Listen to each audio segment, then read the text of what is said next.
Hi, we're Blake and Brittany. We live in southern Ecuador with our 4 children. So those 4 kids had an accomplishment this past week. They completed this year's edition of Grandpa's University, also known colloquially as GPU. GPU. So GPU is a product of my dad, the kids' grandpa. I think all of our kids' grandparents are particularly fantastic. They've been really blessed in the grandparent department. They all have their strengths, the things that they really excel at in making the kids feel loved.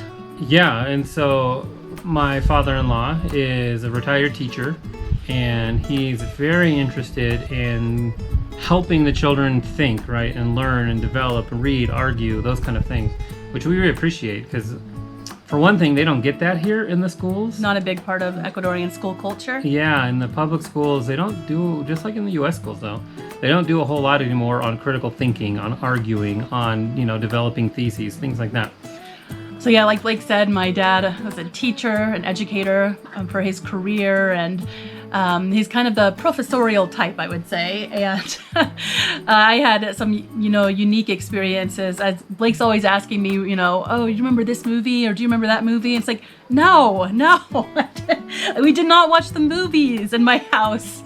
We listened to, heavy audiobooks on the Civil War, and we had family conversations on history and theology and ethics, and that's the background that I come from, and I'm grateful for that now. I thought that was normal until about high school, and so that's where Dad's coming from. And so my father-in-law has, like I said, created his GPU. This is years ago, I think. Yeah. They've done 4 or 5 rounds of it now. The older grandkids to start. The method that Grandpa uses is he selects a book. And when I say selects a book, this is not kids' books that we're talking about. These are weighty adult books. For example, this was last year's book. Show how thick this is. That are, I don't know how kids really, 13 and 12 at the time. This is called, The Last Days of the Incas by Kim McQuarrie. Fantastic book, really good. But these are what the cousins are reading. And so he has them on a reading schedule. And this is cool because we're long distance, right? I mean, and this is a way for my dad to connect with and really, impact the kids' lives no matter where they are in the world. Because it was pretty devastating when we took the kids away from all the grandparents. But to all the grandparents' credit, they've went with it and adapted, and we really appreciate that. But so Dad has them on a reading schedule, this chapter this week, these chapters the next week. And always has something they have to do while they're reading, taking notes of some sort. Mm-hmm. Pulling stuff from the text. Pulling stuff from the text with the aim of eventually writing an essay, a 5-paragraph essay for the older kids, 3 paragraphs for the younger kids. And then they do a Zoom call, all the cousins, all the participants together, and have a discussion time, share their essays, do a round of Jeopardy. Grandpa provides the candy. It's a pretty big deal, and it's fun because they share it with this whole side of the family. So this year's book was, what was it called? On Plymouth Plantation. Plymouth Plantation. Yeah. Or on, which is the preposition. I think.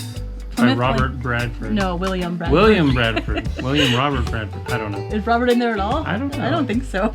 Was that a pilgrim name? We'll put it on screen. I didn't read it, so.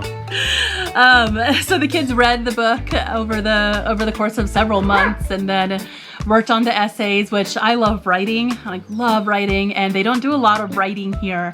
So it's really exciting that they have that opportunity. Our kids' spelling in English has deteriorated a lot. We're going to be doing some language arts in English with them over the summer. Because they have to be practicing that to be fully bilingual. They're spelling everything phonetically as if it's Spanish now, so kind of alarming. But anyway, it was really fun to sit down and help them put their thoughts onto paper. And my dad's really good about challenging them and their thinking and forcing them to kind of dig into that. And he's good if they want to disagree with them. I think a couple of our kids disagreed with Grandpa on the main point. This was about the Pilgrims and their settlement in New England, and so the struggles and so on. It was also kind of archaic language, which made it challenging. It was written by Bradford, who was one of the original Mayflower Pilgrims. Yeah. So in his, yes, archaic English. Anyway, we thought we would share that as an example of unique grandparenting, a way of, I don't know, touching lives. It's, the kids sometimes, lament their, like, oh, I've got to read, but they actually, they really rose to the challenge, and these are going to be really special memories for them. Plus the fact that it's going to help them shape their thinking. And thanks to technology, right? It's a way we can continue homeschooling, because it really is more like a homeschooling type of a thing, doing it remote and overseas, but being able to do it alongside of others, right? And so being able to have best of both worlds. So yeah, well, we're very grateful for that, and very grateful to Grandpa. Thanks, Dad. All of his work and effort he puts into it. So next year he's already chosen a World War II related theme, and we're already gearing up for that. It'll be in person, at least the culmination. Mm-hmm. We'll all be in together, and it's going to have a debate component, which the kids are already excited about. Go ahead. I feel like this is just another example of how, even though you're overseas, you're far away from family, through technology today, I think the pandemic kind of opened it up a lot, is that through technology you can really come together and do a lot. Be creative. Being creative and using your strengths to stay connected.